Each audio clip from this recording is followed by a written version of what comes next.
Hey y'all, welcome back to Two Witches Talking. I'm Megan and I'm here with my wonderful co-host Morgan. Hello Hello. Morgan. Hello. How are you? I'm great. How are you? I'm good. Good. Good. I'm a little Yeah. tongue-tied already. I almost said cohort instead of co-host, so I'm not this Yes. should be an interesting episode. Yeah. It's I've all only good. had half a cup of coffee Oh, this mercy. morning, so I'm brave You doing are. trying to do anything on a half a cup of coffee today. Wow. Yeah. Okay.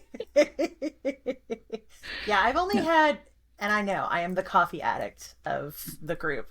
I've only had 2 cups of coffee today, so after our call, I'm probably gonna go make some more. Yeah, so am I. Yeah. So we hope that as you're listening to this, you are either currently caffeinating or have been caffeinated or will be caffeinated Yeah, with our little English lesson definitely. there. Well, I love today's topic, and your shirt inspired it. So you should totally. I just love that so much. It's so cute. And if you're not looking at the video, it's little Alice from Alice in Wonderland with a big old book.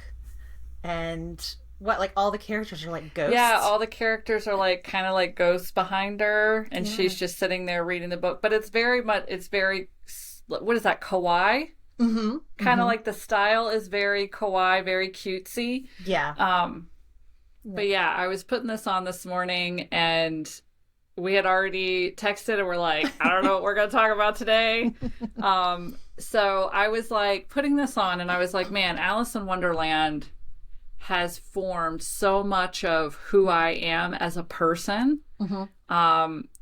And it was something that I read and, watched the Disney movie. And I don't know if you remember, but in the 80s, there was a mini series on TV. There was Don't an remember Alice. that. It had a Jabberwocky. It scared the shit out of me as a kid. That's one of my core yeah. memories is sitting there watching the episode with the Jabberwocky, and it was just a big animatronic, scary thing that like came. It scared the shit out of me. No.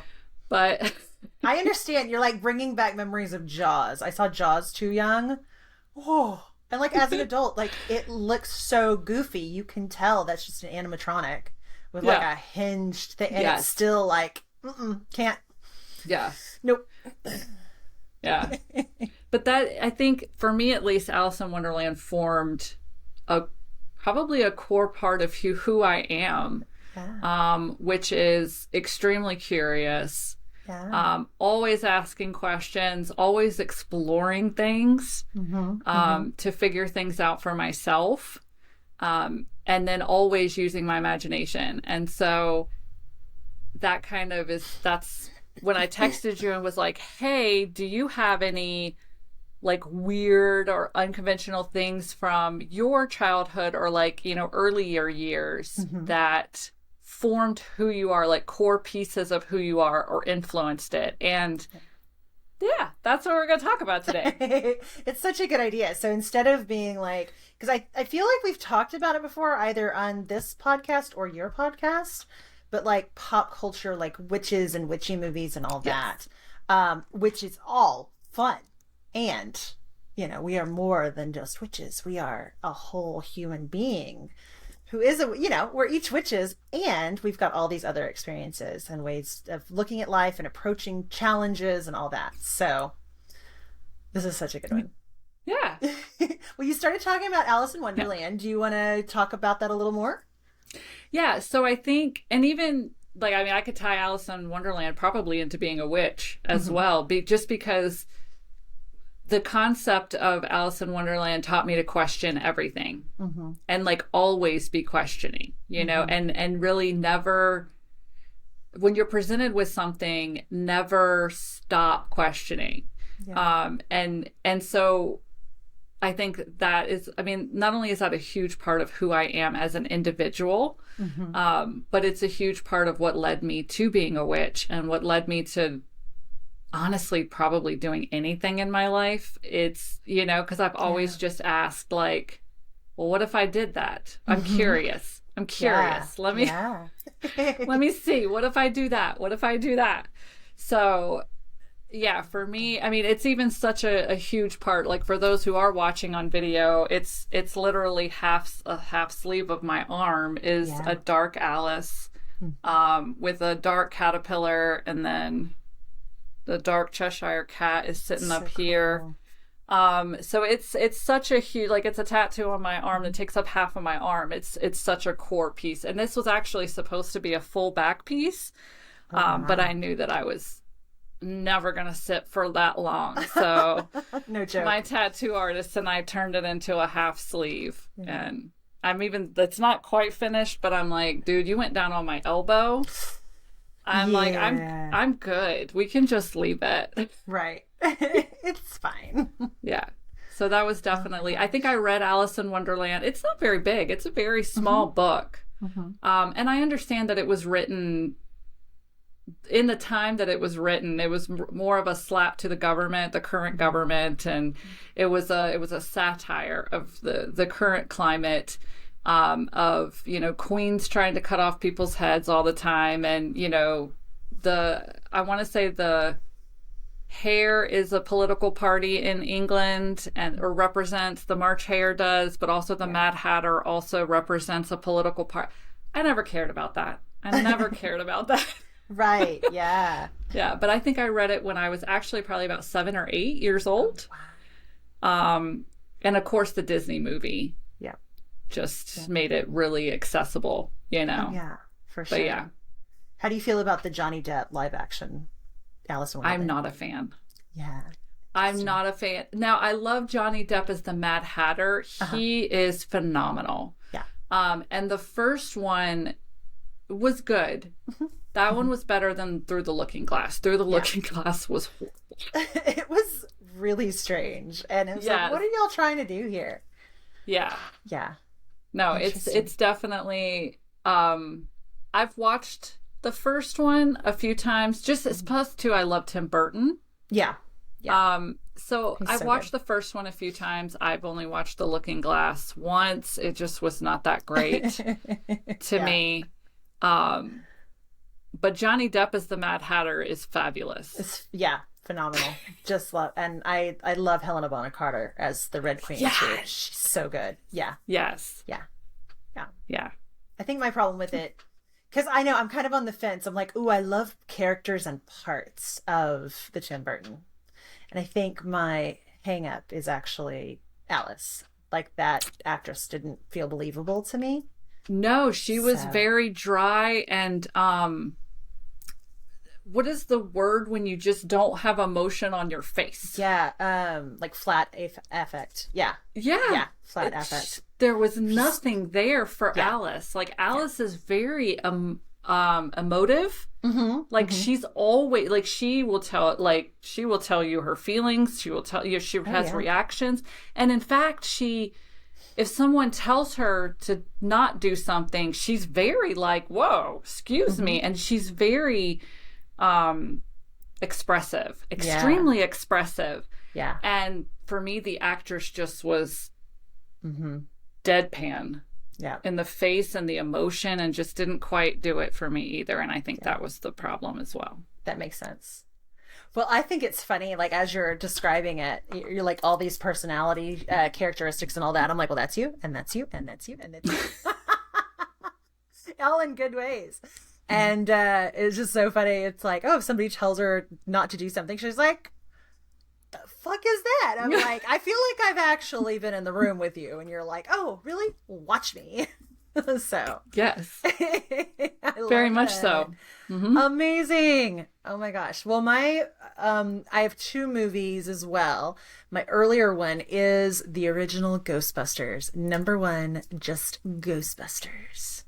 Oh my gosh. So I was watching, what is it? Frozen Kingdom, the most recent one. Yeah. Just this weekend, just kicking around the house.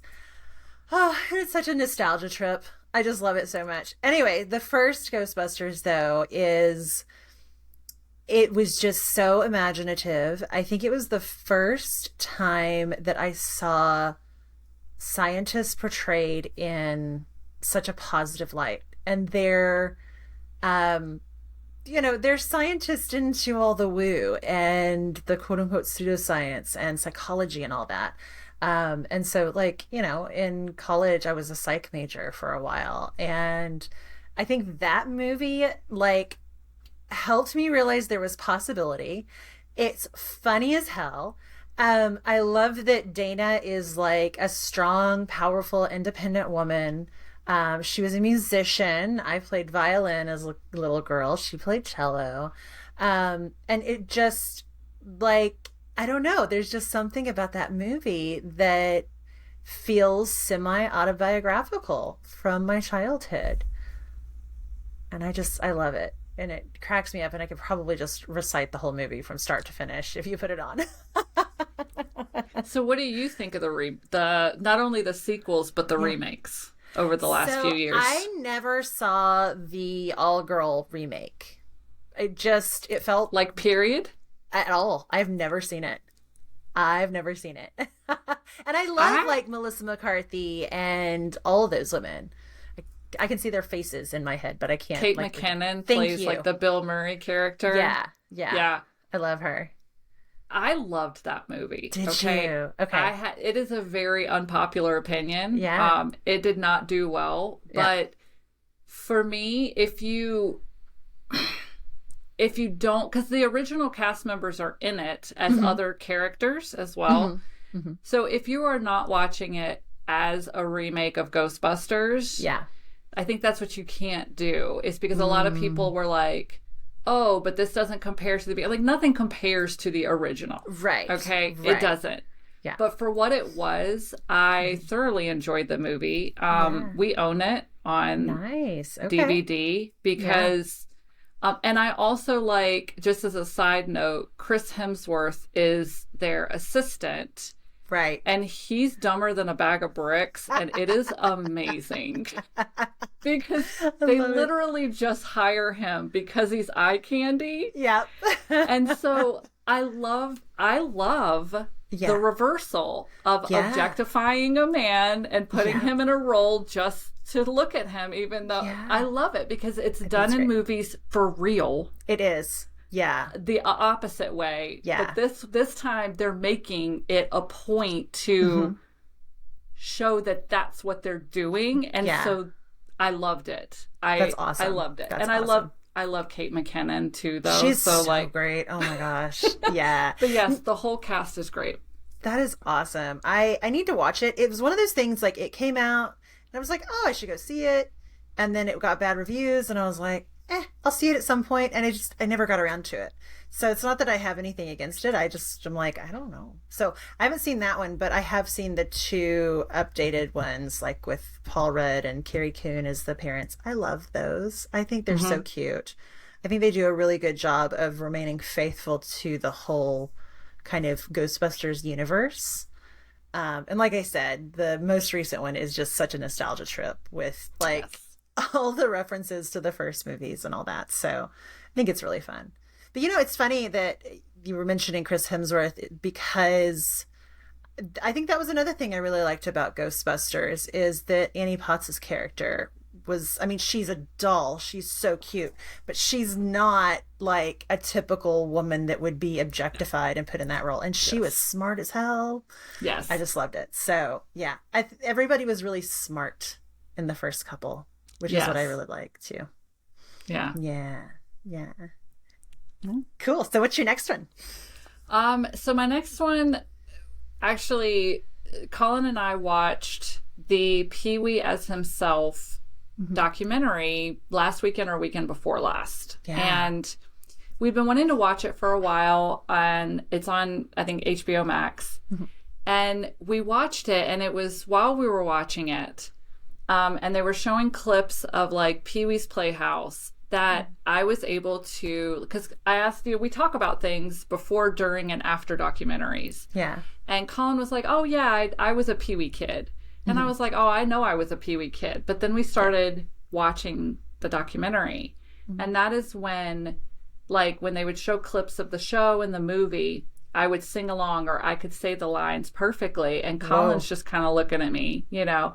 Yeah. And that's when it hit me that I was a Pee-wee's Playhouse kid. I watched all 5 years. I would have been probably about 5 when the show started. The movie is absolutely fundamental to my childhood. Like, I've seen the first movie probably a million times. But I looked at my husband and I was like, did you watch this every Saturday morning? And he goes, no. He's like, I watched the movie, and, you know, like he said, I've probably seen maybe 5 or 6 episodes. I'm like, total in your life? And he was like, yeah. I was like, no. So watching the documentary it brought up all these memories that I didn't have before.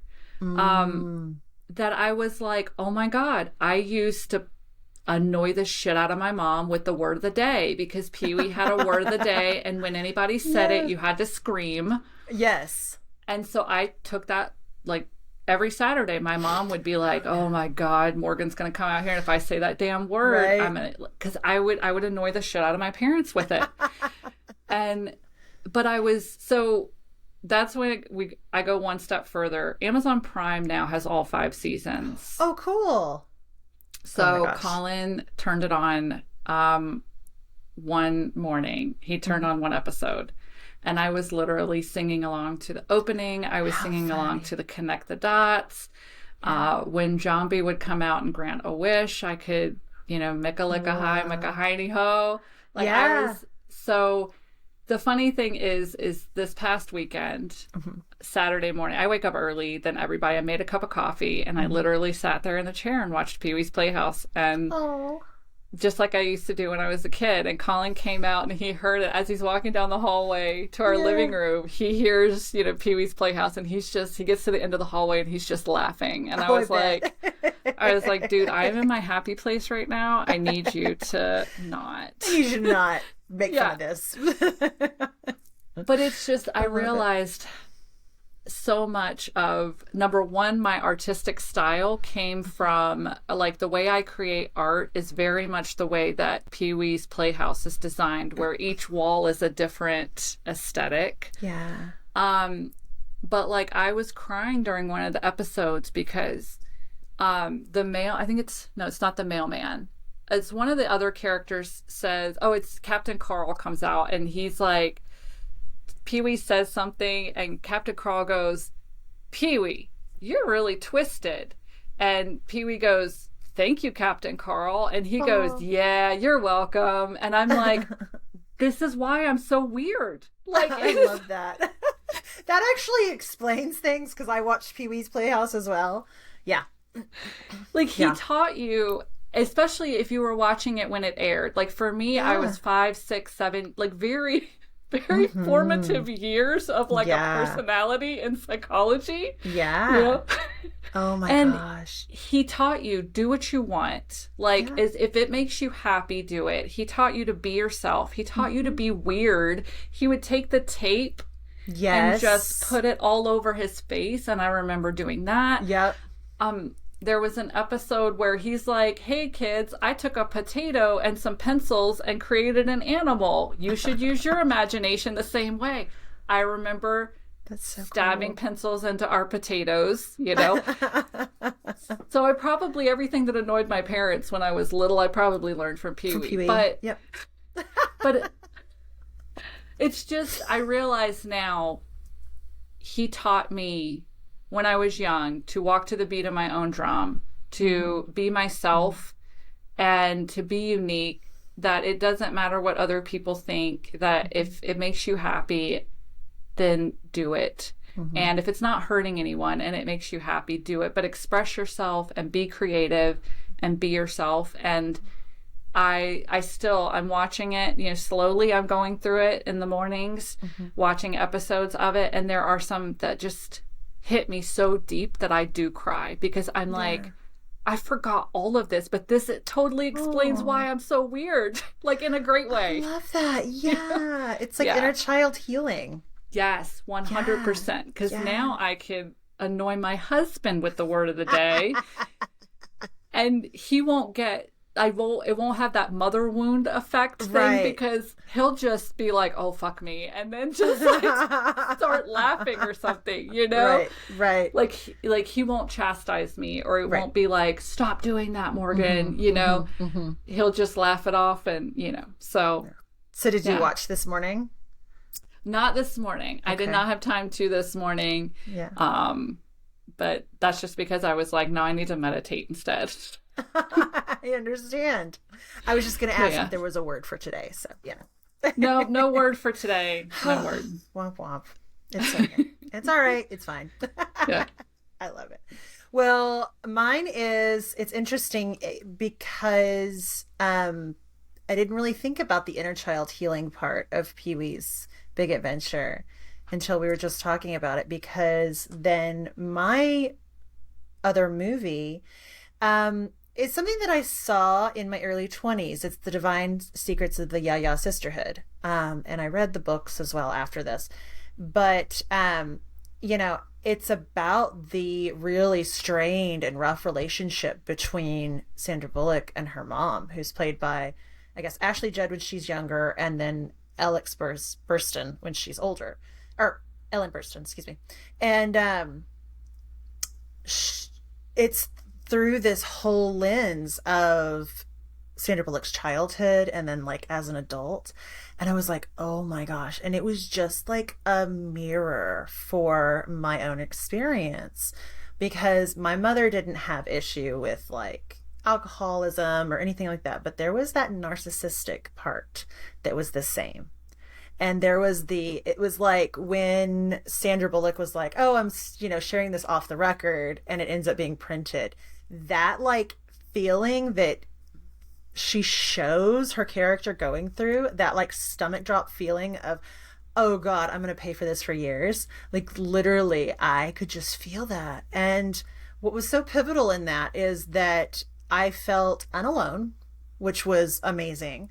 I also had a child already of my own. I think he was like 3 at the time. And I was like, well, I want to break those patterns. Like, I never want my kid to experience that. And it was something that like I already felt and knew, but then sitting there in the theater and watching it on the big screen with my mother, by the way, was, because this was back when we still talked, was just like, I was like, oh my God, we left the movie theater, and I didn't think about this until years later. And when I had moved through all of that really rough relationship, I loved the movie and she didn't like it. She was like, I don't know why people like that. Like, and I'm like, oh. So, and I love all of the other characters, all of her friends, you know, basically Sandra Bullock's, you know, adopted aunts, and just kind of that Southern hospitality and Southern charm that old ladies tend to have was just really comforting. And it was such an eye-opening movie for me. Yeah. Have you, like, do you watch it often? I haven't seen it in years, actually, which is interesting. Like, I still have the books, and I've got the movie on DVD, and I watched it often. Like, that was my comfort movie for a long time as I was kind of working through things. And I feel like since I've moved on, I haven't really had the desire to. Like, I'll see it on the shelf and be like, oh, I should watch that again soon, and I never actually do. It's interesting. No, so it helped you heal. That's what it was there for. Yeah, it did. I know. I love right? That. Yeah. I love that. That's so cool. This is such a cool topic. Yeah. Oh my gosh. And of course, I'm thinking about like all of the other movies that I grew up watching, like all the original 3 Star Wars, you know, and like the lessons you learn there, and or like Jaws or the Jabberwocky, the things that terrified us as kids. Yeah. Yeah. Oh my gosh. No, I was like, when I had proposed the topic, like those were the first 2 things that came to mind. But my mind even wandered to, you know, Saturday morning cartoons. And, you know, the Smurfs had a witchy undertone with, was it Gargamel? Was that? That was Gargamel was The cat. The cat, right? Yeah. Right? I don't know. They have a new Smurfs movie coming out, and I'm like, okay, y'all need to stop. Make something new. Yeah. But then, I don't know if you remember, like, the Gummy Bears. Did you watch the Gummy Bears? No, I didn't. That was great. Yeah. There was just a bunch of bears that lived. There was a magical undertone to that because they had a magical potion that when they drank, they could jump really high. Yeah. Yeah. And fun. That's fun. I used to watch like the Care Bears would be on every once in a while, and I used to watch Bugs Bunny like religiously. I love me some Looney Tunes. Oh my gosh. Yeah. So might be where my dry humor comes from. It like pops out between Ghostbusters and Bugs Bunny. Peter Venkman, Bugs Bunny. Here we are. That makes sense. I got it. You're like, oh, all right. Exactly. Love that. Oh my gosh, I do too. It's amazing. Well, do you have a card for us today? I do. Awesome. Very fluster.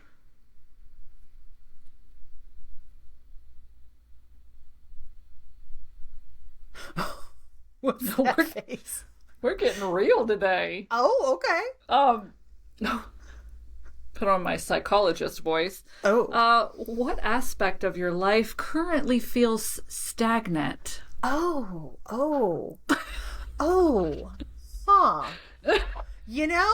That one is like dinner recipes. Actually, like I make the same damn thing all the time. I'm like, oh, I've got ground beef. What am I going to make? Pasta and a red sauce. And it's like, oh, I've got chicken. What am I going to make? Creamy chicken breast and rice. So yeah, that feels a little stagnant. So I don't know. So we're recording this on the Cancer new moon, dark moon situation. And I've done so much clearing and movement today and setting intentions that everything feels flowing. So that's really hard for me to answer. Like it probably would have been easier for me to answer yesterday.